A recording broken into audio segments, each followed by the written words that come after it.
Hi everybody, it's Chris here from the Gallowgateshots YouTube channel. Just to let you know, as always, this podcast is now part of the 90-Minute Football Network and proudly sponsored by www.pt-4-u.co.uk. Enjoy the episode.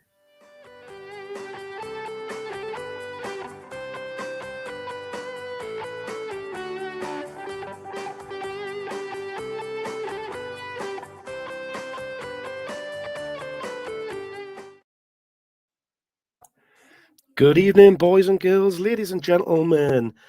We are back with the Gallowgateshots YouTube channel with a little match reaction to the game that's just finished, which was Liverpool versus Newcastle. And I am joined this evening by Sir Roger of Banks. Evening, Roger. You all right? How are we doing? I'm good, mate. I'm good. How are you? I'm loving your pick collage. We've got a bit of a pick collage thing going on. Picolage? You know what I mean? Almost sounded French there. Picolage. Picolage. So yes, we're here to have a little chat about the game that's just finished, 10-15 minutes ago. So for those that may have missed it, little spoiler alert, it was Liverpool 3, Newcastle United 1. Justifiable result, Roger, with the scoreline, do you think? I think we can come away from there feeling a little bit hard done by, to be honest with you. Like, I think going into the game, I know I had a 6-0 bet on. And everybody who I spoke to was like, oh, we're going to get absolutely destroyed. And that is not how it turned out. And I think, obviously, people's opinions of the game changes as in motion. Yeah. Like, you start the game with an expectation, then you think, oh, we've scored first, so then you expect it. But, like, it's a 3-1 defeat, but I think to be honest with you, it's a decent result. Like, I think the players can come away from that thinking, like, feeling much better than the Leicester game. Definitely. Yeah. So, I don't know. What do you think? Like, well, me and Chris did a little preview just before the game there, and even going back to Monday night on the All the Smiling Faces podcast, we were both expecting defeats. I said 3-0. I think Chris maybe said 4-0. So we were expecting to get beat, as you said. But typical Newcastle, we come in, we upset the apple cart with a goal, kind of bit out of the blue, really. I mean, God, I don't think anybody saw that one coming from John Joe Shelby. It was some hit, the amount of swerve that he got on that ball, wasn't it? It's beautiful. Like, we were unfortunately, I watched it in a pub, so I was like trying to move people out the way as I was watching the game. But like, I think did we not have a chance just before that and then just after? Where we started all right, to be fair. It was I mean, I was still terrified every time Liverpool went forward and attacked. But we certainly attempted to take the game to them. We weren't, just sitting back and letting them come. We were trying to counter them and see what we could do with it all. So it was more forward thinking than I thought it was going to be, and we did play a bit more on the front foot. I think less. I think I've said this before, but like, we are less passive. I think Steve Bruce's side would have just rolled up and hope for the best and then end up getting beat 2, 3, 4. In the first half, the game would have been out of sight. But if you give me 2-1 at 63, 64 minutes, whoa, we've gone tight there in the angle, haven't we? Like, I would have absolutely taken that completely.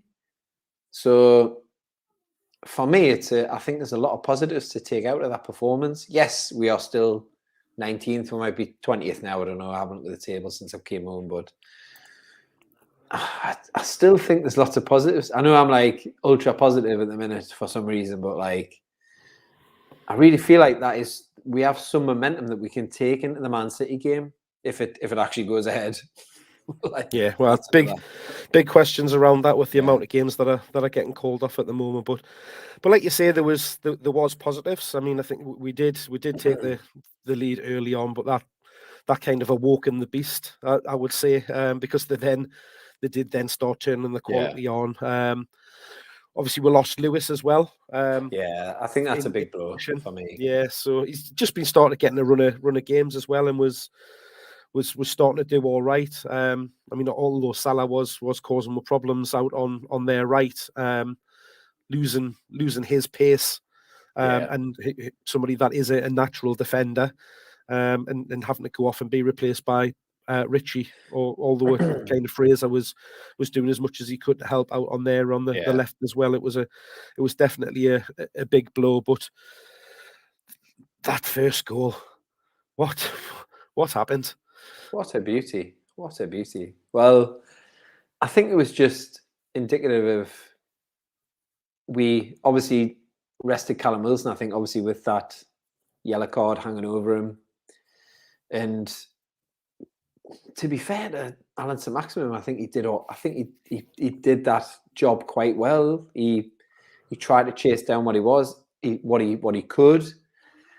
I think he's never going to chase down every single ball, because that's just not in his nature. But I feel like he did do well. I think, Blue Moon Boy there raised a good point. I think he did as much as he could, and obviously we had that Alisson chance just before they scored. And I'm not sure. What do you think about the head injury goal? I think ordinarily on anywhere on the pitch that gets given if a player goes down holding the head. Yeah. I think the only thing you can look at it is the pace at how things happen. Yeah. That he goes down injured, the ball goes out and then it comes straight in. But there is a touch when the ball goes out before the cross comes, and then obviously when he picks the ball up in the box, the referee could blow then before he has the first shot, which Dubravka saves, and then it's the rebound that kind of goes in. So there was opportunities there for it to be stopped. Mike Dean was looking straight at it as well. When before the cross comes into the box, he's looking at Hayden down on the floor. You can see he's down, he's holding his head, and he makes no attempt to blow or to just to hold it up. Obviously the ball hasn't gone out of play or anything like that, but he's well within his rights to stop the game. That's what the referee's there to do when there is a head injury. It's a disappointing one. I guess if it happens up the other end, and you're scoring that goal, then you're probably up in arms with it, because but if that's Henderson down in the box, does the whistle go? Well, that's it. It's how it goes either way, isn't it? I mean, you tend to find this when you're at the top of the league, the results go for you. When you're down the bottom, they go against you. And there was quite a few of those decisions tonight that were a little bit like that. We've seen it in previous games as well, where things aren't going our way. Which I'm sure we'll cover some of those talking points as we go through the game as well. So, but did you think it should have been pulled back for a free kick for the head?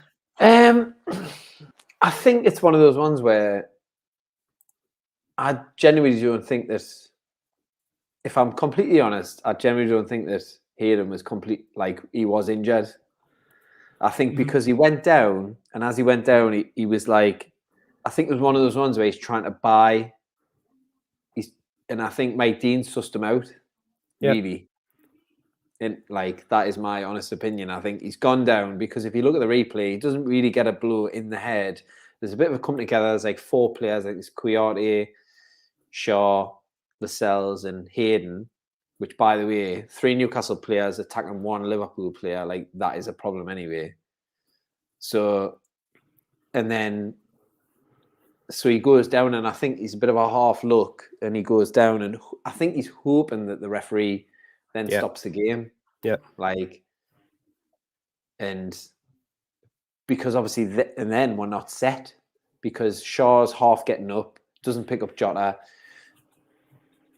Should Dubravka have held on to that first header? It wasn't the most powerful of headers. If I'm being ultra critical, is he hanging on to that, or does he push that away with enough force? I don't think so. But I do think, however, in context, if that happens at the Liverpool end, I do believe the referee blows the whistle straight away. Yeah, it's those, as you say, it's those type of decisions that just we don't seem to be getting at the moment, going against with and stuff like that. But I take your point on Hayden, because I did think he had a little look and then grabbed his head. So I didn't know whether he was maybe a little bit confused by it or whether he was, as you say, trying to buy it. There's a real mixed opinion even in the comments tonight about that. So there was definitely, something went on in the middle there, and he goes down. But I guess it's by the by now. It happens. It gets given, and you just then look for a bit of a reaction from the players to get themselves back into the game. Unfortunately for me, that didn't really come. It really just woke Liverpool up, and they from that point on for the rest of the first half were just swarming all over us. We were just clearing the ball, trying to get rid of it, and I think we had maybe something about the Alisson chance. I don't think we had another sort of opportunity to break away after that. We did. So when Alan Saint-Maximin goes on a little jog, was that not in the first half? No, that was before that was before the second goal, wasn't it? Yeah, when it was five players around him, and in his wisdom doesn't decide to pass that one. Yeah, that's what I mean. And then Salah goes up. Well, Salah then scores up the other end. Yeah. The second goal is self-harm. It's a strange one again. Obviously, Joe gets the ball in a tight space, and this is something that Liverpool do very, very well. They were putting us in under immense pressure. Their closing down was unbelievable. So there was 3 players straight on Joe who passes it into John Joe Shelvey, and for some inexplicable reason doesn't even look. He just plays a blind pass. I think he's aiming at trying to pick Cher out at the back, but it kind of goes between Cher and Lascelles and just rolls in between the two of them, and it's pounced on straight away by I think it's Marnie who has the shot, which is then saved, and then, as you say, Salah then sticks the rebounder away again to put with 2-1 down. But like you say, we're just shooting ourselves in the foot here, aren't we? Giving away silly goals, silly mistakes. Little bit like we did at the weekend with the Lascelles giving it to Shelvey again on the edge of the box, and obviously we then conceded the penalty. Just doing stupid mistakes in very, very dangerous areas. Yeah, well, going back to the Leicester game, for Maddison's goal where Joe Linton, he then takes too much time on the ball and he gets robbed, and then they're through and score. So, but I do think it's probably a change in style that we're playing. So we are trying to play a little bit more, and these accidents, these things are going to happen. If you remember when Pep first, I know, let's not compare ourselves to Man City in any way, shape or form, because we've got much more money than them. But when Man City first had Guardiola, if you remember, they conceded a few dodgy goals when he first came in because he was saying, play out. This is the way I want to play. Yeah. And there's got, unfortunately, we are not in a position where we can afford to be learning on the job, but that is the way we are. And I think we've got to stick. I think for so long we haven't had any principles about the way we play, and now we have, and we've just got to stick with it. And by hook or by crook, we're either going to go down or we're going to stay up, but we're going to play that way. And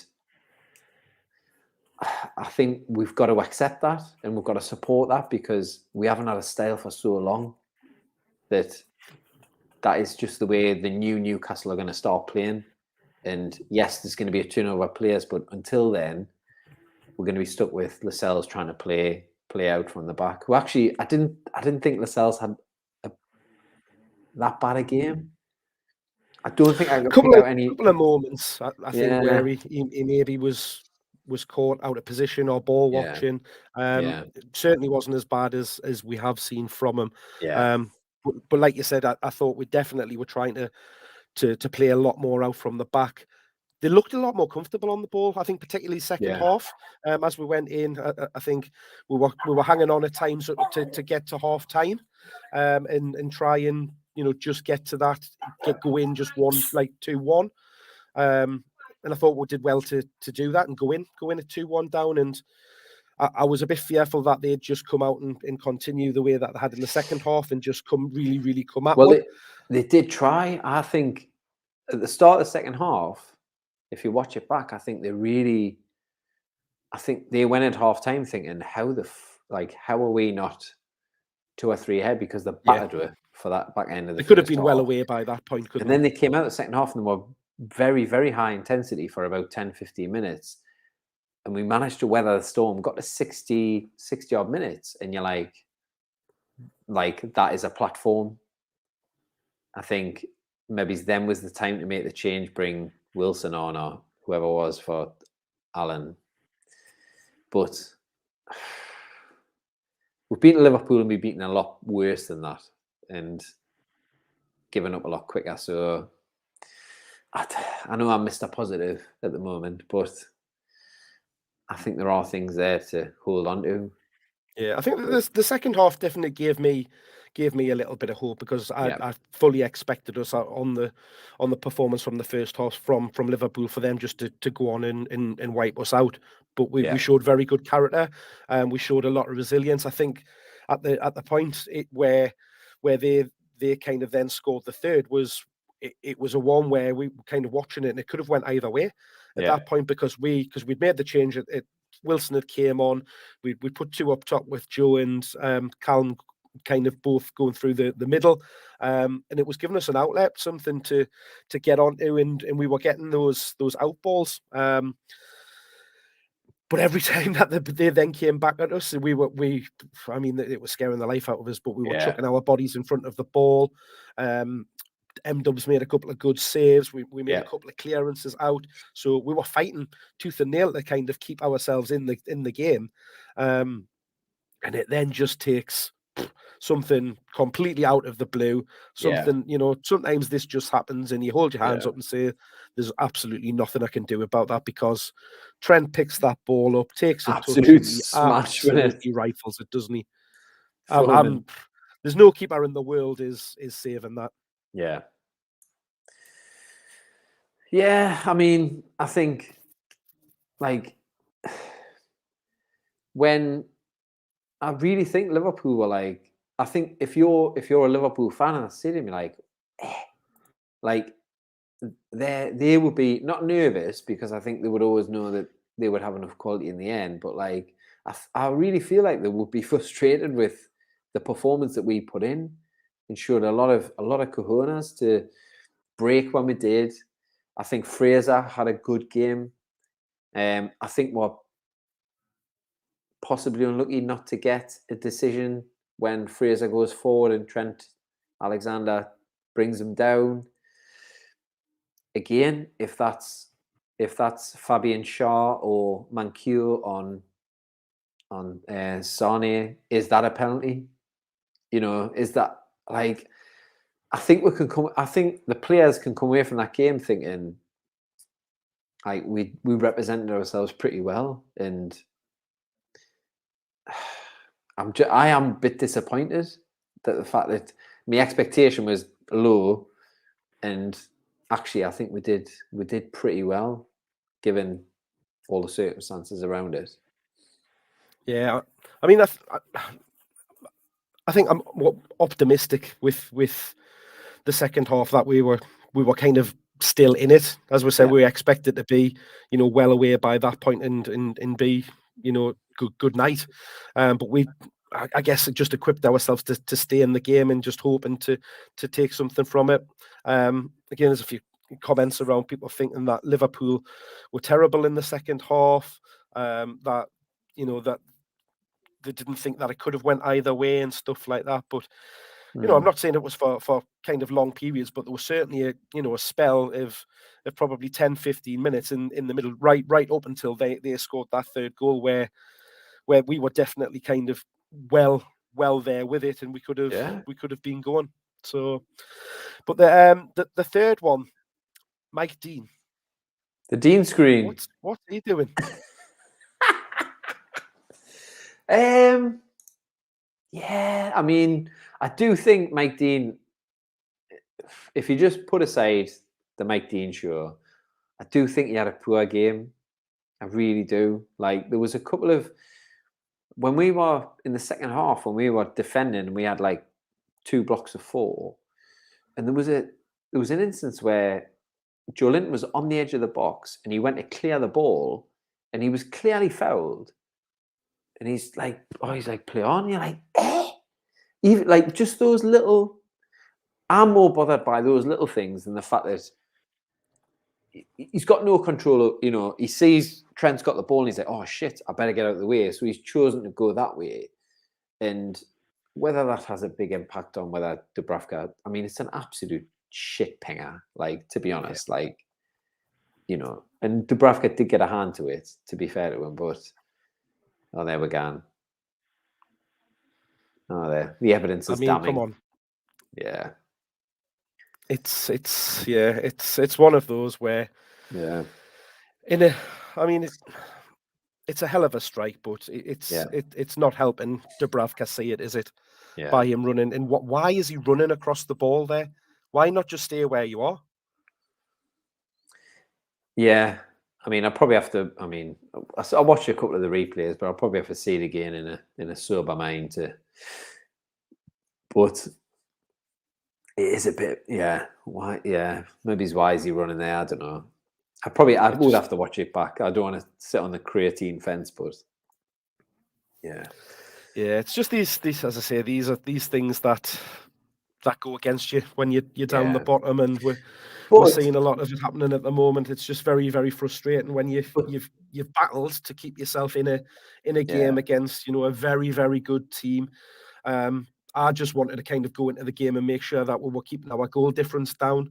Yeah, we did that for a long period of the game until we got to that end point, and it's I guess just shooting ourselves in the foot, as we said early on, with a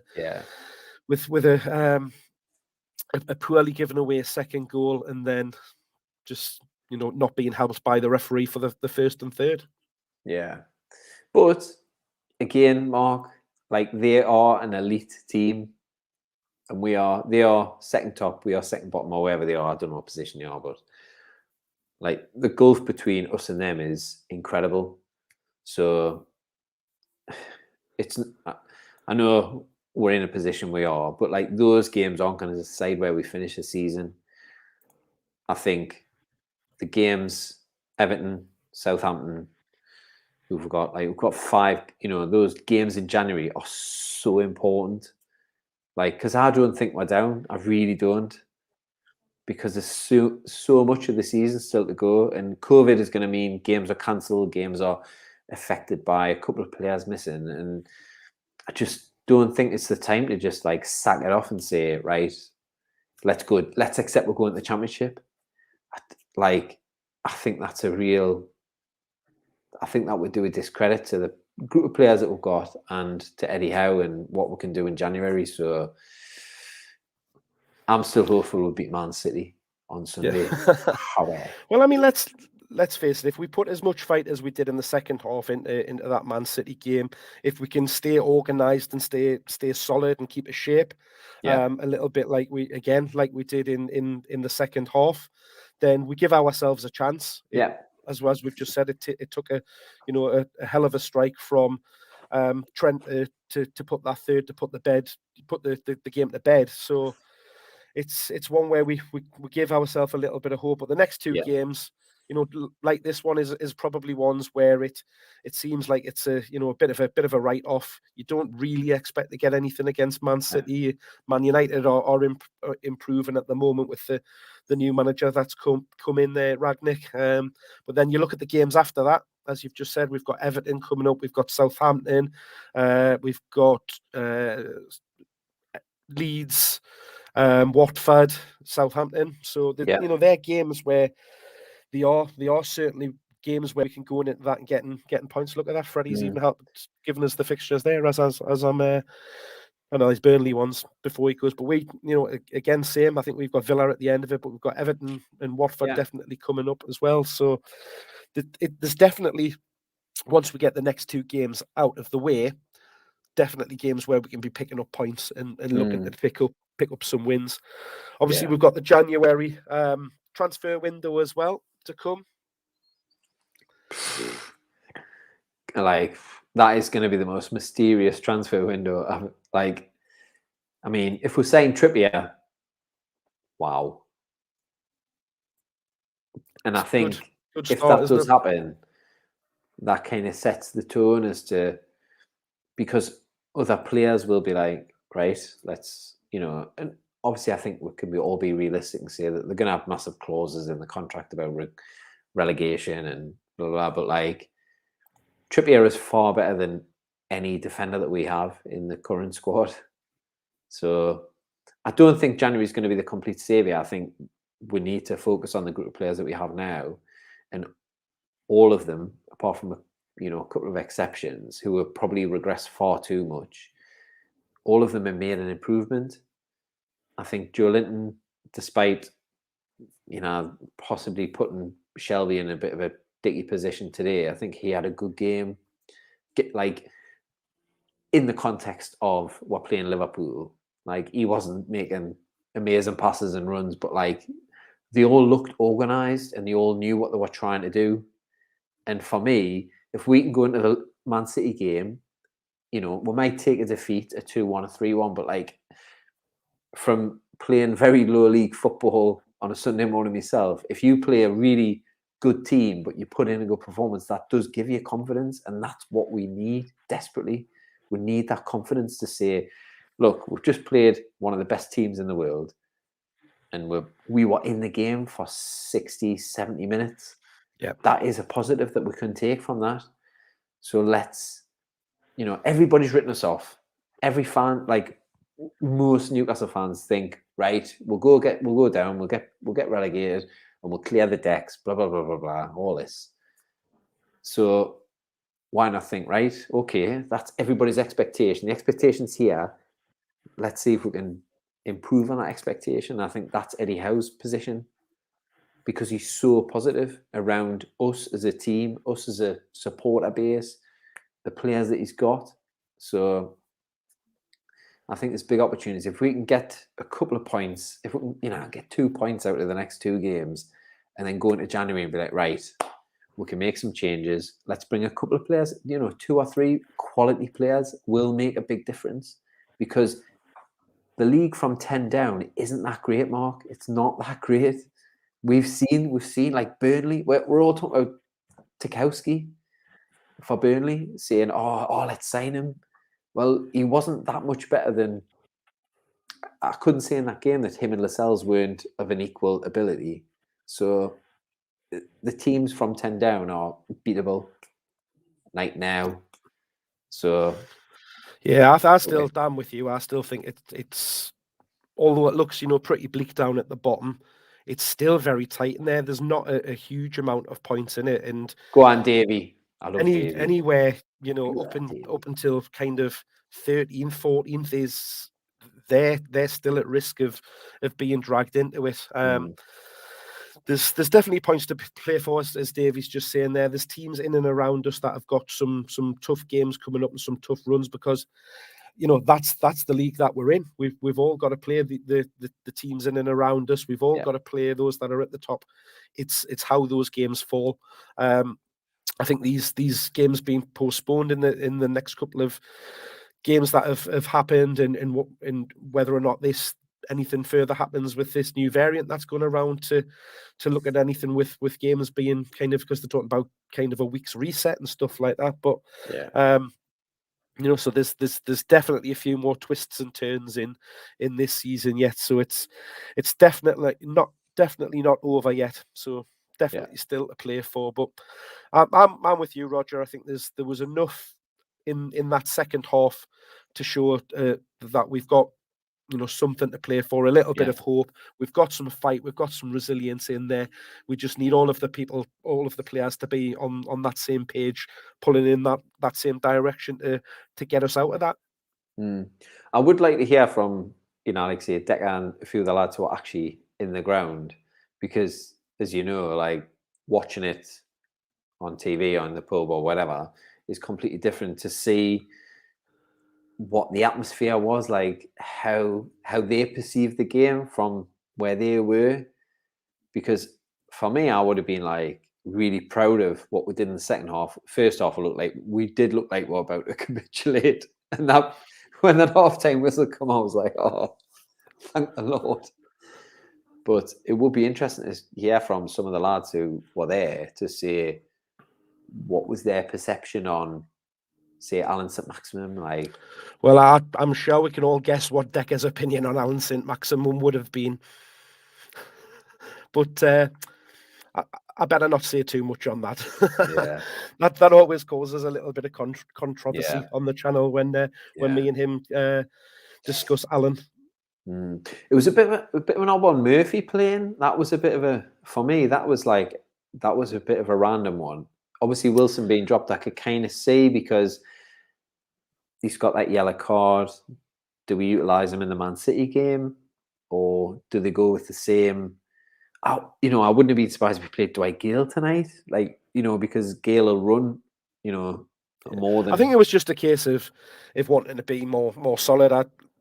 I think they just brought Murphy in and Fraser just to try and stop their left back and right back kick bombing on, because that's what they do constantly.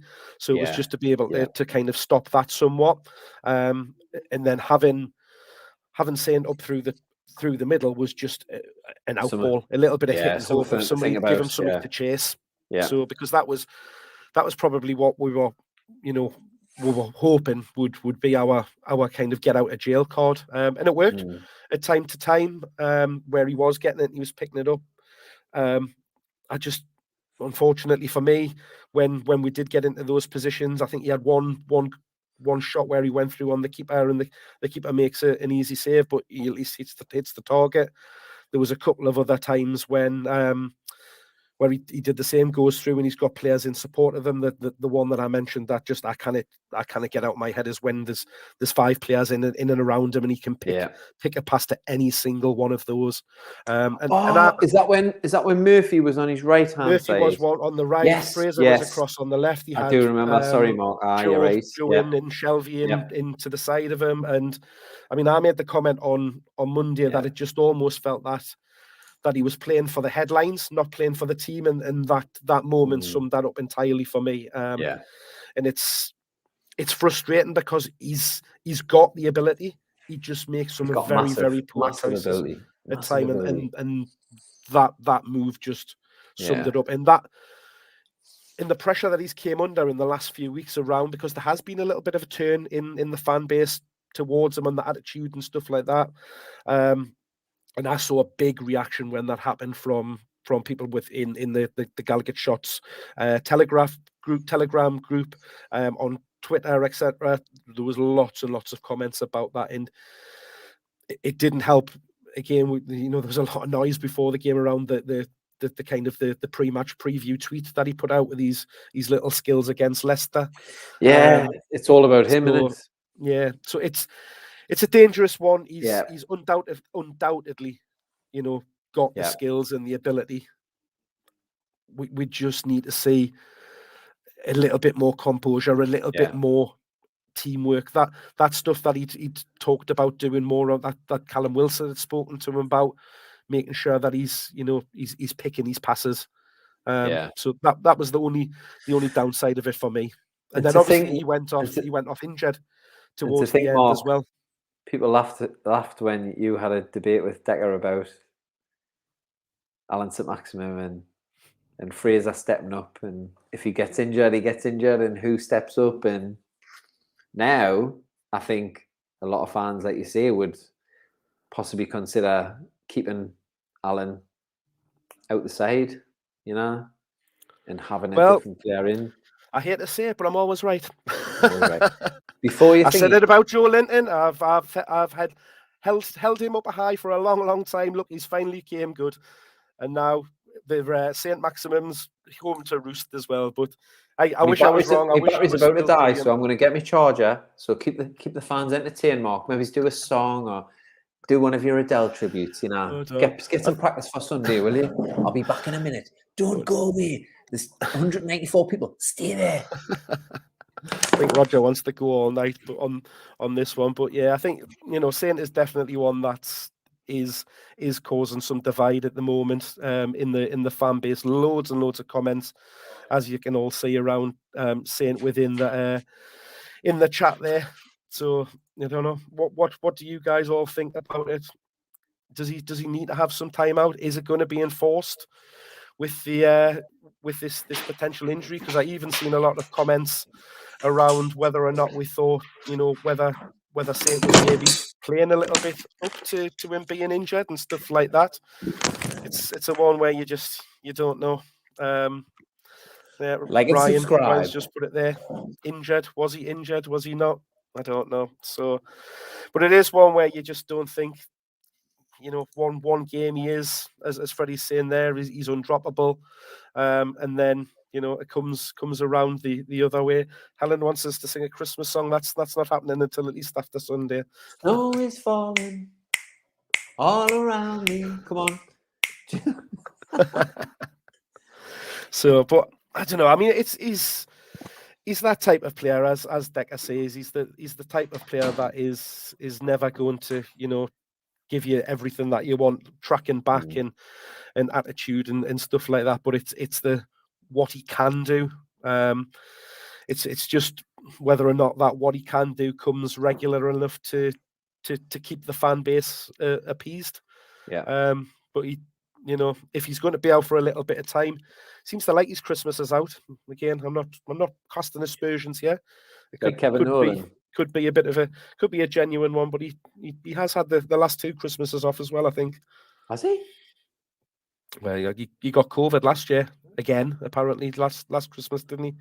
And disappeared off to France. But there's loads and loads of comments that it didn't look like he was injured. It was just that he'd had enough. He does cut as a frustrated figure when things don't go his way. The way he does like to have a lie down every now and again. He loves a limp as well. Whether it's the first minute or the 90th minute, he loves a limp.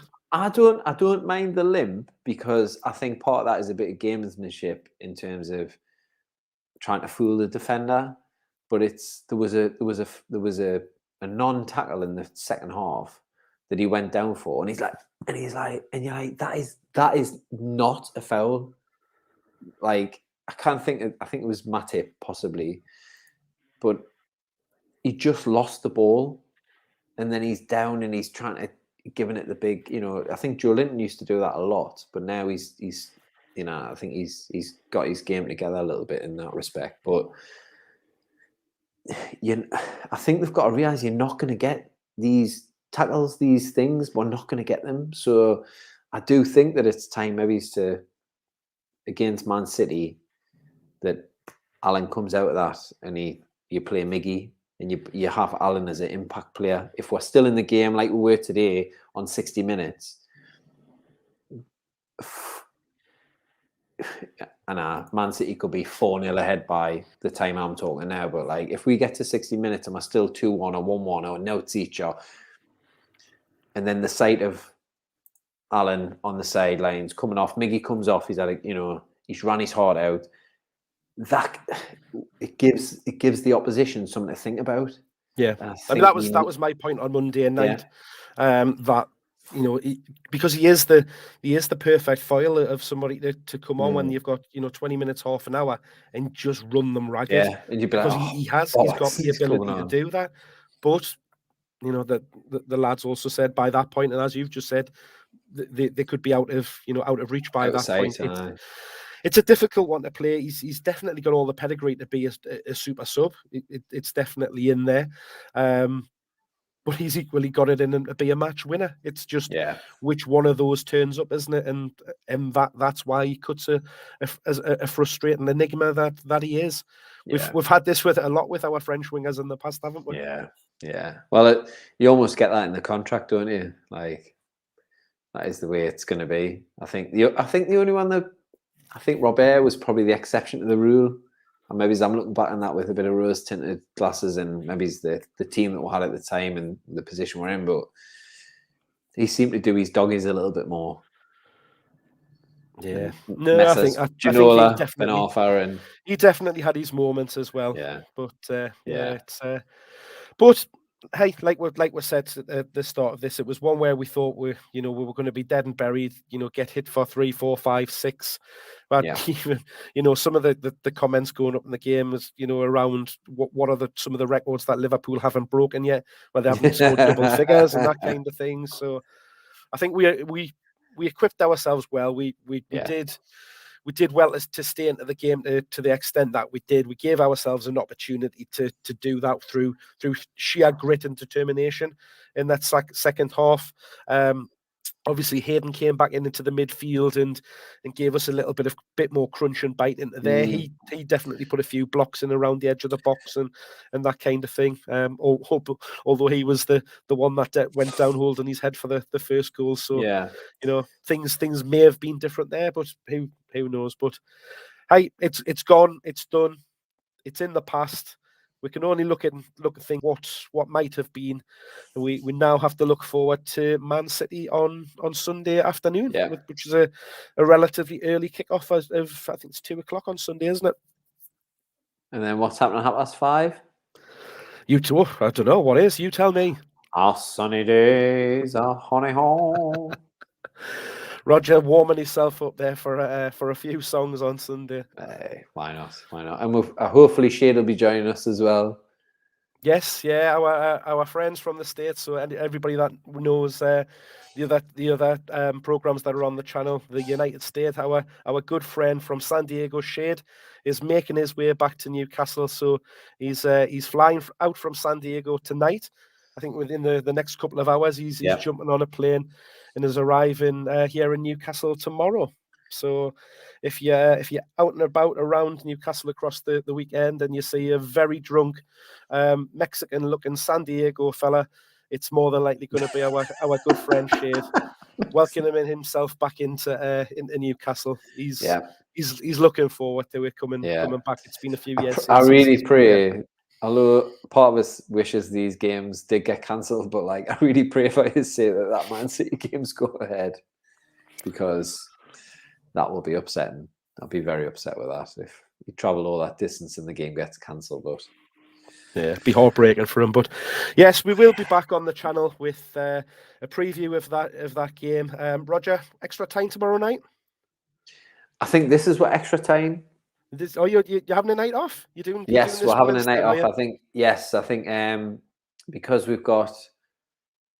I'm going to say Smooth and Terrell Saturday night. So am I. Are you going? Yeah. We've had this conversation. How many rings are you at tonight? Oh God. Just a few. So, just a few share bits. So no extra time tonight. This is Roger's appearance of the week. So he's got his appearance fee. Our army of fans will be absolutely devastated. I know some of them have joined out tonight, like Freddie and Davey. I haven't seen. I think Tobias might have joined us. Tobias was on. Yeah, Tobias is on. Marty's not on tonight, but Tobias joined us on the chat before the game as well for the preview as well. So, he'd be putting Marty will be putting together his latest extension of his Christmas. He's got his Christmas train out. Wow. Impressive, isn't it? His village. It's absolutely incredible. But thanks for everybody for joining in tonight. Thank you for watching along with us and dissecting that game. Get the likes in, get the shares. If you're not a subscriber, hit that little bell button now to subscribe. Turn your notifications on. If you fancy it, become a member. It means you get extra special podcasts that other people don't get to see. Extra time. Are we right? There we are. That's all the. Is that your mum that's tweeting that? Yeah, maybe Blue Moon Boy. So, but yeah, get in there. You get access to, of course, the Gallowgateshots Telegram group with 24 access to Roger's drunken voice notes that often get posted in there. And there's been a lot of match chat in there tonight. I've got one for Sunday. Got one for Sunday. Yeah. So yeah, you get to see all the behind the scenes footage of our match day on Sunday as well. But thanks everybody for joining in. Don't forget to like and subscribe, as I say, and we'll see you the next time. Good night. See you later, guys. Pleasure, Mark. See you later, man.